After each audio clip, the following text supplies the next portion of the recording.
Love this podcast? Support this show through the Acast supporter feature. It's up to you how much you give, and there's no regular commitment. Just click the link in the show description to support now. Our main man, Rob the Genius, is back for his monthly update on what's going on in pro wrestling. You know, Rob, our resident mathematician, he brings the facts along with his analysis, so should be good stuff. Plus, I go over the top story in pro wrestling today. In fact, I'm going to kick off the show with that, so stay tuned. But before I get to any of that stuff, folks, this episode is sponsored by the River City Wrestling Convention. In fact, check out this special message. Oh yes, Danhausen here, very nice, very old, very famous, etc., catchphrase, you know the thing. Yes, what he is coming to River City Wrestling Con in Jacksonville at the Jacksonville Fairgrounds of some sort. And it appears Billy Ass and the Ass Boys will be there too, so that's very nice. Danhausen's good friends. Danhausen shall be doing a very evil Q&A of some sort. He shall be signing photos, taking photos with the fanhousens, doing all of those sorts of things. It'll be quite wonderful. You may come, it is June 11th. Or be gassed. It's Saturday. You're locked in. Look at what we have here, folks! To the only show that matters. The cream of the crop. Duke Loves Rasslin. And there is no one that does it better than Your host, I have come here to chew bubblegum and kick ass. the Duke. And I'm all out of bubblegum.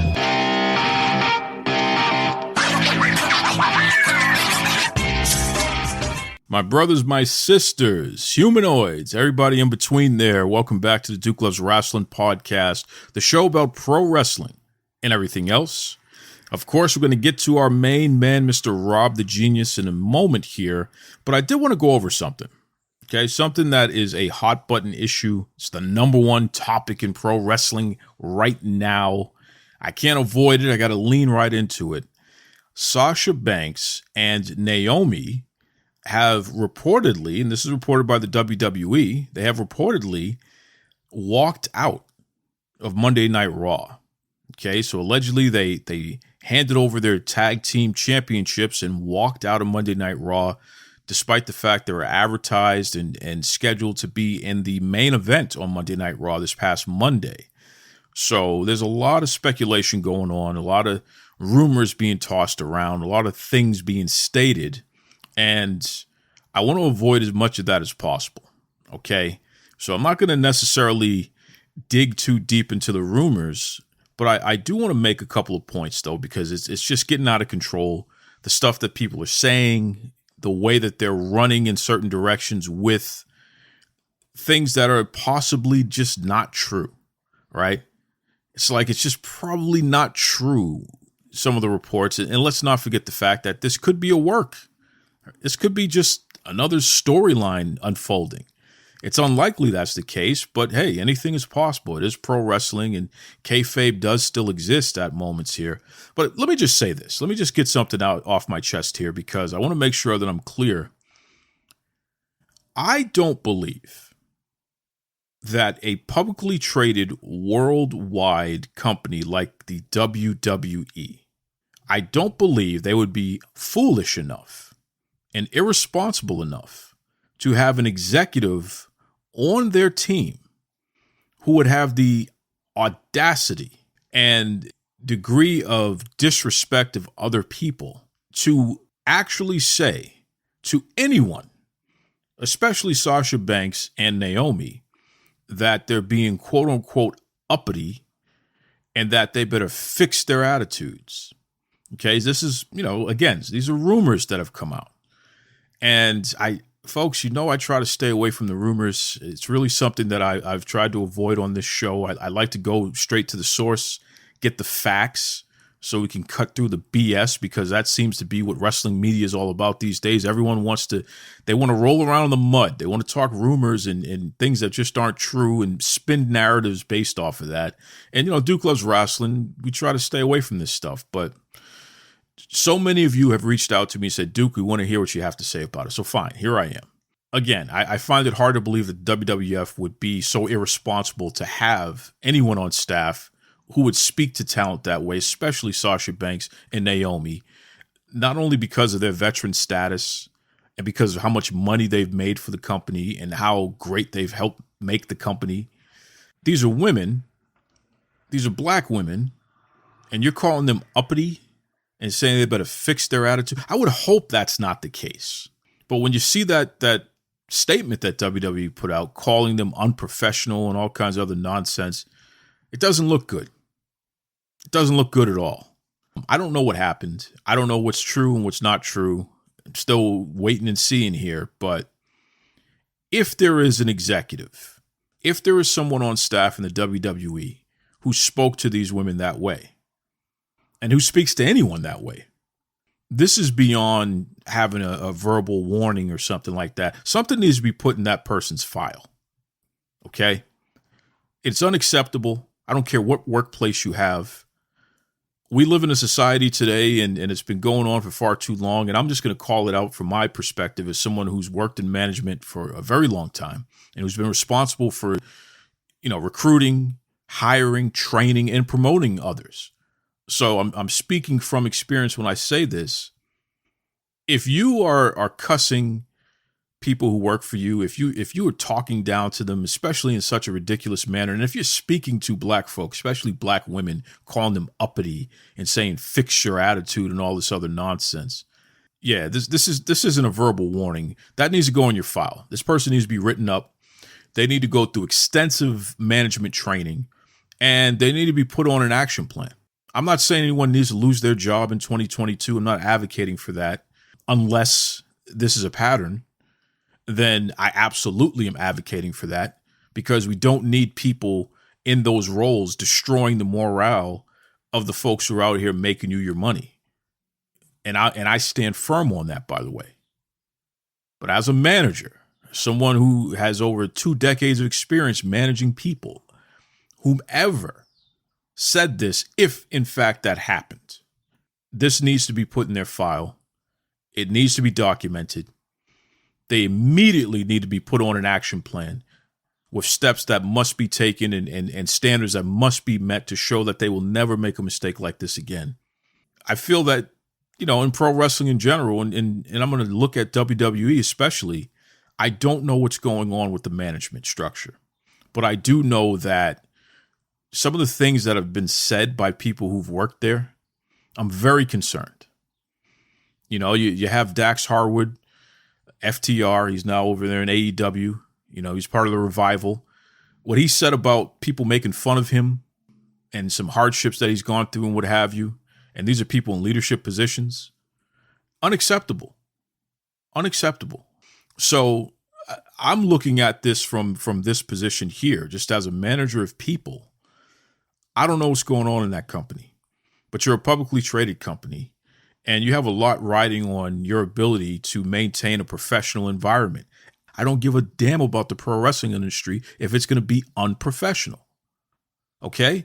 Don't give me the good old boys. Don't give me that's the way it is. Don't give me that's the way we talk and you don't understand. I don't want to hear it. It's a job. You pay people to do a job. Okay? And you pay people to be professional, especially when they're in positions of leadership. Now, if the people you are paying to do a job, the talent, the performers have an issue and they bring it to your attention and they try to negotiate something and see if they can get their way, and they don't like it when they don't get their way, that's okay. That's part of the deal. You know what I mean? I don't care what industry you're in. That happens. Your senior players, your senior salespeople, your senior talent, what have you, they're going to come to you and they're going to say, hey, I think we can do it a different way. And oftentimes they can't see the bigger picture because they can only see what they're responsible for, and that's okay. So you as the leader, you as management have to say, yes, I understand what you're saying, but look, we're not doing that. We got to do it this way. And that's the way it is. And they may not like it and they may react a certain way, but let me tell you something, people in leadership positions. Uppity, fix your attitude and all that other type of talk and those buzzwords. I'm just telling you right now, I would hope that the WWE doesn't have that going on there, but I'm very concerned.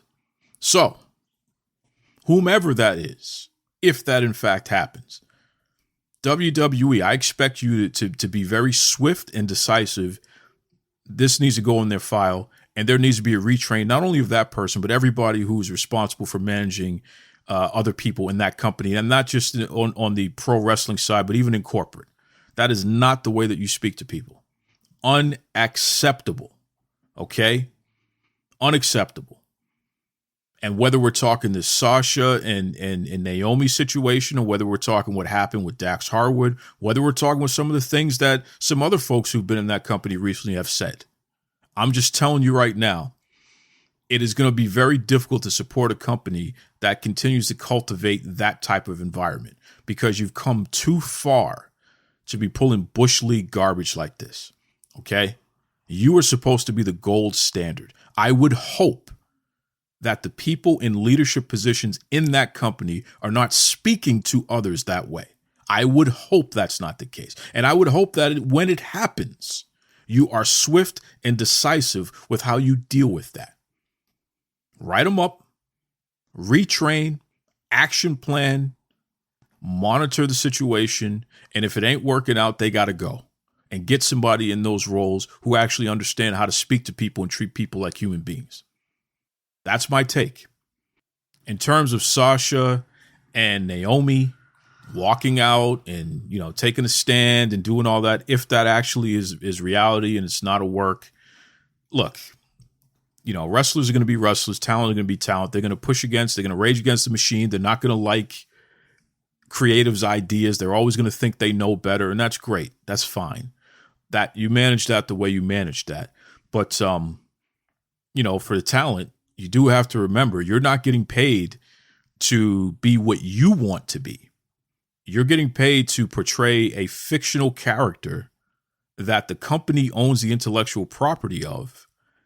And you're getting paid to portray that character the way that the company dictates.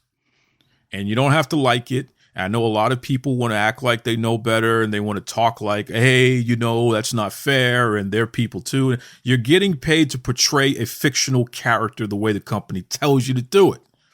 That's it. And if you don't like it, that's fine. You want to go home and you want to cool off and you want to rage against the machine, that's fine. But never forget the fact that there are people who get paid to do certain jobs, especially in that company. And I don't think the creative people are out there taking bumps in the ring. That's what the wrestlers do. And the wrestlers aren't sitting there writing the creative. That's what the creative people do. And whoever makes the ultimate decision on what's going to happen, that's what the management does. And it all has to be that way. There needs to be that separation, because that is what's best for the company overall, not just you and your personal feelings and where you want your character to go. Okay? There's a lot more that's responsible. There are a lot more plans. There are a lot more things going on. And sometimes, quite frankly, when you're doing something that's just not working, you're not maximizing the earning potential of your top stars, you got to reverse course. You got to change. You got to do something differently. And I'm sorry. You could never convince me, anybody, and now I'm just speaking from general statements here. You could never convince me that Sasha Banks and Naomi are more valuable to any company as a tag team than they are working with the top champions in the company. I'm sorry. That's just not a reality. It's irresponsible to not put these women in working programs with the world champions. Okay? The tag team division, it's great. It's a nice holdover. It's something to do in the meantime. But you got two veterans. You got two legends right there in Sasha and Naomi. They need to be working in the world title program on both shows. That's my opinion. I feel that's the best way to maximize the ability to earn off of that intellectual property, especially these two talented individuals. And that's a great way for them to maximize their earning potential in the company because they're working in the main event. That's my opinion. But I'm going to tell you right again, hey, the wrestlers are always going to rage against the machine when they don't get their way, and that's okay. You know what I mean? And if you have to address that the way you got to address that, that's okay. If they have to be suspended, if they have to be taken off of TV, if they, maybe the merch checks aren't coming in because, hey, we're going to put a little hold on some of your merch, whatever. You do what you got to do. That's business. But you damn sure aren't going to have people in leadership positions speaking to the wrestlers as if they are less than human. That is not acceptable. So there it is. And for all of you folks out there, I see a lot of things online. Everyone's all up in arms because, racist troll accounts are saying racist troll things and what have you. There were always racist trolls, folks.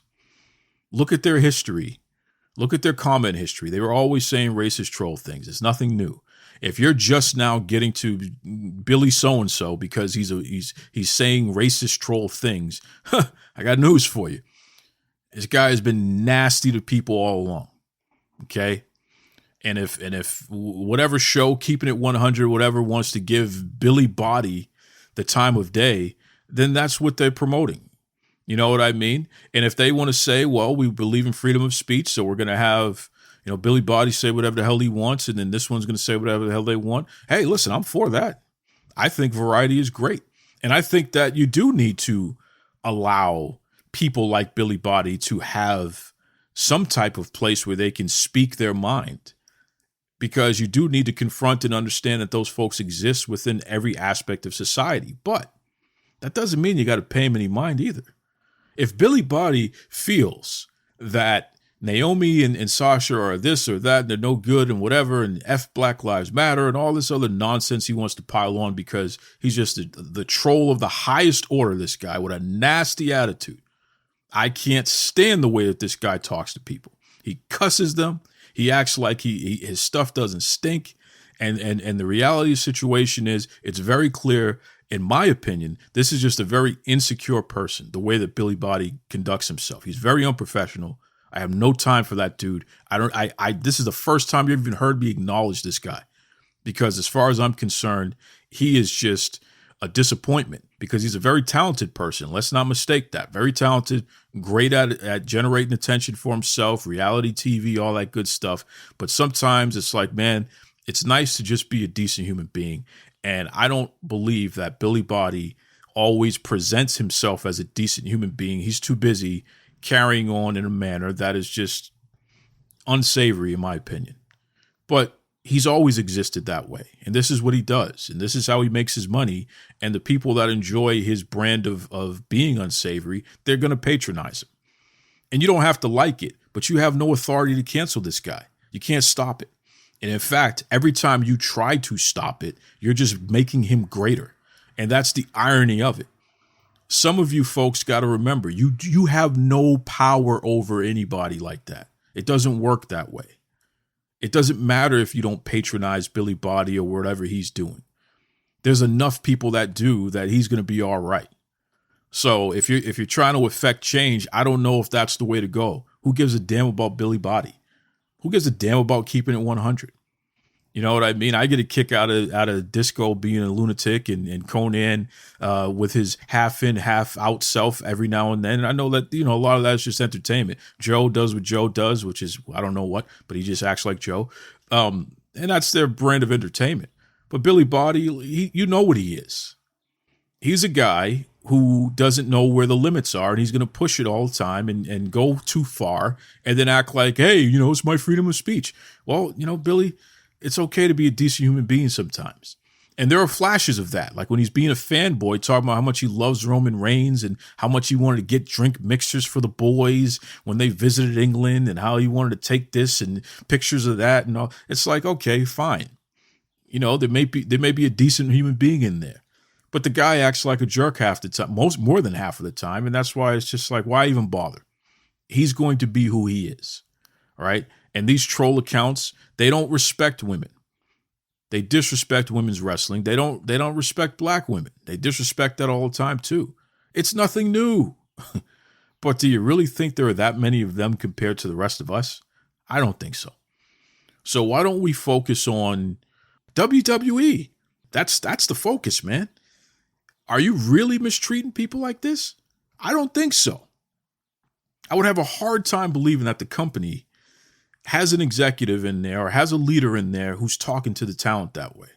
And if they do, what are they going to do about it? How are they going to address that issue? Because you damn sure better believe if this is true, then this show is going to be very much dedicated to calling that out and taking their temperature on that and making sure when interviews are happening with anyone related to that we're asking those types of questions. Right? to the point where they have to answer it and they have to address it. I don't give a damn about Billy Body.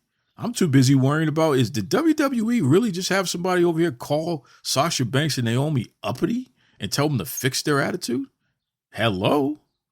I don't give a damn how upset they were about a storyline and because they want to be a tag team when they damn sure should be in the main event in the world title picture. I don't care what kind of, rage against the machine they have.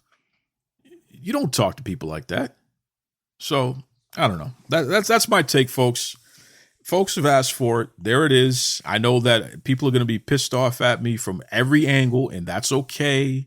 Good for you. Make sure you send all of your frustrations and what have you to my Twitter. Help my analytics. I love when you do that. It doesn't bother me if you like what I have to say or you dislike what I have to say. You try to cancel me too, and you see how far that's gotten. Hasn't worked yet. I just feel like at the end of the day, we all just need to wake up every day and try to be a decent person. And if you're waking up every day trying to hurt other people, then you'll see where that gets you. And more often than not, that gets you nowhere. You live in failure when you focus on trying to hurt others. Okay? To Sasha Banks and to Naomi, my best goes out to you and your family. I hope you're okay. I really pray that this is just a work, all this stuff, because if it's true, there's going to be some tough times ahead. Because we saw even with Stone Cold Steve Austin, you walk out on the company like that and there's going to be some repercussions. And that was the top star in the business. So, for folks who have memories that are short, no one gets away with this, not in the short term. Now, in the long term, you can mend fences, but there will be repercussions. But if these ladies walked out because somebody on that team spoke to them in that manner, whew, it's going to be a pretty interesting next couple of episodes here because, boy, I'll tell you, all of you folks in the WWE keep talking about how great everything is and you've been doing the upfronts and all that. If that is the type of working environment that you are cultivating, we need to take your temperature on that. You know what I'm saying? And I'm not going to mention any other wrestling promotions. This is squarely about WWE. We need to take your temperature on that. We got to make sure that your corporate structure is the way that it needs to be. You're treating people like people. Uppity and fix your attitude. Who the hell? Man, that better not be true. Anyway, you heard what I have to say. Feel free to share what you have to say, but just remember, at the end of the day, really, what do I care? I still feel the way that I feel, and it doesn't mean that my opinion can't change with more information, but just understand if you don't like what I have to say, good for you. I appreciate you. Make sure you put it on Twitter, though. Thank you. Okay, with that said, let's move on to our man, Mr. Rob the Genius. If you are a content creator and you want a great program that provides studio quality sound, especially when you're doing interviews, then I encourage you to check out Zencastr. That's right, Zencastr. It is my absolute favorite program to record with. I encourage everyone to check it out. Okay, visit Zencastr.com for more information. Enjoy. Folks, we had to bring back our favorite mathematician, aka the highlight of the night, special delight, Rob the Genius is back. Everybody say that's right. That's right. Hey, man, good to be back, and thank you for the introduction again. So, Rob, let's start from the top here. I mean, with AEW, we know we just saw the upfronts this week, and WWE was all over the place over multiple days, different programming everywhere. You even had John Cena with the Discovery Warner folks. Not much AEW other than a graphic, and that was very small in comparison to where WWE was with Fox and with the folks over at USA and their parent company. John Cena making the big announcement with ESPN and Disney. So what's going on with AEW here? I mean, from a general standpoint, what do you think? Are they in trouble, or are people just reading into this a little too much here? They were fine as long as the environment was totally friendly. There was no reason to ever even think about them, getting run out of there. The question really is, are they still in a friendly environment or not? Or are they in an environment where the people in charge are out looking for something else? And also the other thing is that their TV deal, I believe, runs out next year, I believe. That's a great point, Rob. Their original deal runs out next year, but there is a 1-year option that the network can exercise. So that's why you hear conflicting reports about their TV deal in America being up in 2023, 2024. It's technically up in December 2023, but the network has the option of adding another year to it if they see fit. So that's the story there. But certainly, I have to imagine that they want to start negotiating a new TV deal sometime soon, because you're not going to wait until your deal is up before you start negotiating something else. I mean, obviously, it's time to start having those conversations, right, Rob? Well, and the thing is right now, but you're not talking to the same people today that you were talking to in 2019. One obstacle that AEW has that is not their fault. When it comes to pro wrestling, the vast majority of the people who watch pro wrestling, they watch some amount of WWE programming and they're satisfied. Some people watch Raw, NXT, and SmackDown every week. Or some people watch all three of those and NXT UK and NXT Level Up. Some people watch all of those shows every week. Some people watch one of those shows every week. Some people watch the highlights on YouTube every week. But whatever amount, however they take it in, right? That's enough for them. For most people, right? There are people who only check in for the premium live events every month, right? And then because they got highlight packages for every match, you can check in every month and they show you the highlight package and you're good, right? There's some people who do that, and they are satisfied, right? Most of the people who watch pro wrestling are satisfied with however much WWE product they take in, and they don't particularly care to watch anymore. And that's an obstacle that AEW and every other wrestling company faces. Let me switch speeds for a second here, Rob, because we noticed that Freddie Prinze Jr., not only the actor and producer, son of a legend in Freddie Prinze, the original, senior, but Freddie Prinze Jr. was a writer for the WWE, and he's a mega wrestling fan. He's announced that he's in the process of putting together his own wrestling company. He's studied Jim Cornette, and he's put together enough funding to at least be operating for 3 years. He wants to have the wrestlers become part of SAG, which is pretty interesting. So now we're talking a wrestlers union. A lot of different things that he's promising, which hopefully will improve upon the conditions for the wrestlers. What's the one question that you think needs to be asked and really needs to be solved in order for a project like this to be successful? Is there somebody big enough from the WWE who they could get to come work for them and who would actually bring some viewers with them? Well, they would bring some viewers regardless, but bringing enough viewers to actually get them noticed. That's the thing. And then now, again, him being connected in Hollywood, he does have a leg up with media, because he'll be able to get his company into People Magazine or Variety or some of these other trades, right? Because he knows people, he knows who to talk to and all of that. He could possibly get on, a couple of talk shows that would just have him on because he's Freddie Prinze Jr. Good take there, Rob. Good take. And, we'll see what happens. I mean, certainly we'll be monitoring this whole Freddie Prinze Jr. pro wrestling promotion situation here, and it'll be interesting to see what happens. I mean, I know that they will not kick off until 2023 sometime, so we got plenty of time to watch this materialize and see who they bring on board. But one thing we know is that we will be watching, we will be critiquing, so stay tuned, everybody. Rob, what's the best way that folks can keep up with you, and also give a brief rundown of all the many hats that you wear, because you're always up to something, man. I am 1/3 of the Mindless Wrestling Podcast. It's me, DJ, and Jason. We started this in 2020, and now we have been picked up by the Chairshot Radio Network, and we are now part of their network of podcasts. So now, if you listened to us before, you just had to go on, you just look for Mindless Wrestling Podcast on Spotify or wherever you listen to stuff. Now, so we're part of the Chair Shot Radio Network. So now you can, if you just look for Chair Shot Radio stuff, and we will show up. Yeah. Once a week. I think we usually record on Wednesday. You'll probably see us show up on Thursday or Friday. So we're getting in front of a bigger audience now. Greg DeMarco, the guy who runs Chair Shot Radio, listened to us, and he listened to a few of our episodes, and he liked what he heard. So he offered us a chance to come on board. We said yes. So that's where we are now. It's still the same name. It's still the Mindless Wrestling Podcast, except now it's just under Chair Shot Radio. And you can find us there.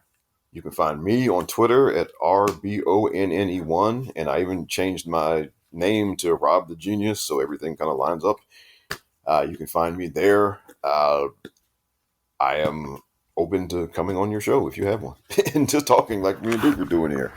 And you can also read stuff I have written about pro wrestling and other things at robsagenius.com, ROBSAGENIUS.com. And I've written about things like health insurance and retirement benefits. I have some stuff there about that and unionization. It's from a couple of years ago, but I have written about that. If you've been listening to Duke here, I've been writing about women's wrestling and how much time they get on TV and all that stuff. And I write about wrestling shows that I watch. I write about movies and other things. So if you want to read stuff that I've said, you can read it there. And as always, Duke has me on, and I'm always thankful for that. And, so a bunch of different ways to hear or see what I got to say. And, like it or don't like it, or, either way, I expect, I don't expect everyone to agree and all of that, but as long as we're civil and all that good stuff, I welcome comments.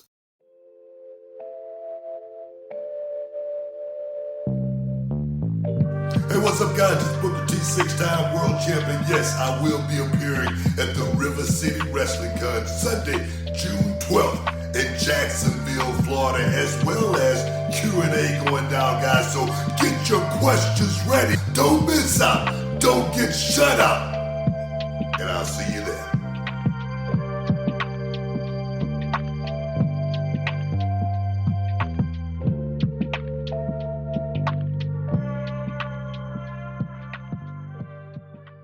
Thank you, as always, Mr. Rob the Genius. It gave us plenty to think about. What's going to happen with this AEW situation? Because here's what we know. They were not featured at the upfronts, and this is the television industry, in anticipation of the biggest period, the biggest time where people are going to be watching TV. They put on this whole week of showing off the shows that they feel are going to be their strongest shows on their network, so the advertising agency, the advertising companies can figure out who they want to invest in and things like that. AEW wasn't featured prominently like Dave Meltzer had led everybody to believe, which is just ridiculous. But meanwhile, WWE was all over the place, like I said before. So, I feel for AEW right now. It's very, very clear there's some leadership issues there, and the decision-making is coming back to bite them. It's clear. It doesn't take a rocket scientist to figure out there's some problems in that company, starting with the fact that they still are not profitable. And I don't care what anybody says. There's no way they're going to maintain all of those bloated contracts and that many people on the roster when they're not making enough money, but they're spending so much money. Now, Eric Bischoff said something very interesting when he called out a friend of the show, Brandon Howard Thurston III. I like BH3. He's a good guy. But Eric Bischoff called him out, and I agree with Bischoff. WrestleNomics is a propaganda arm of AEW. Their marching orders is very simple. WWE bad, AEW good. And they will go out of their way to spin a tale that is just fascinating. They will tell you that a company that is making the most money not only in the history of the wrestling industry, but making more money year over year in general than, most other companies that are in the sports and entertainment industries. Forget about just pro wrestling, just in general, right? They'll tell you that WWE somehow is failing. The WWE creative couldn't get any worse if anyone else was running it other than Vince McMahon. And, everybody knows that the programming is no good and the consumer doesn't like it and this and that. Well, they're making more money than ever before. So it doesn't really matter what you think, Brandon. It doesn't matter how your analysis leads you down the path that you lead. At the end of the day, they're a business and they're making more money than ever before. You got to acknowledge that. You got to give them their kudos. And you have to accept the fact that your opinion of what's good and what's not so good has zero bearing on the bottom line of the fact that WWE is making the most money ever. That's just a fact. So it's amazing that you can spin that tale, but then you turn around and you want to sit here and talk about how positive it is for AEW and how things are looking great and how they're beating WWE in this metric and that. Well, they're not profitable, Brandon. And at the end of the day, that's the most important thing for any business. You have to be able to sustain yourself. Even if you don't make much of a profit, are you at least your whatever you're taking in is not more than what you're spending? Does it at least maintain itself? Does it keep itself operating on its own without any help? The answer to that question is no. And it's a big fat no because of the poor decision making of their president. So there's no rocket science behind that. There's no confusion behind that. It is what it is, right? So, we got to consider the source here. And I think that when you listen to people like Meltzer, when you listen to WrestleNomics and what have you, you got to put it in perspective because it's clear they have their marching orders. It's clear they have an agenda. You can listen to it and the way that they insult your intelligence with these narratives that they spin, it's fascinating. It doesn't resemble anything that makes sense. Big bank takes little bank. At the end of the day, that's what matters. And anyone pushing a narrative that's nothing even resembling that is a fool or is being deceptive. And I'll let you, the listener, figure out which is which. Once again, thank you, Rob the Genius. Duke Loves Rasslin at gmail.com. Duke Loves Rasslin on Facebook, on Twitter. Send all of your negative comments to my Twitter. If you got positive comments, you can send it there too. But again, I'll put you to work, help the analytics. I thank you in advance for that. As always, be kind to yourselves, be kind to others. Take it away, Tony Schiavone. This is Tony Schiavone, and we're desperately out of time on Duke Loves Rasslin.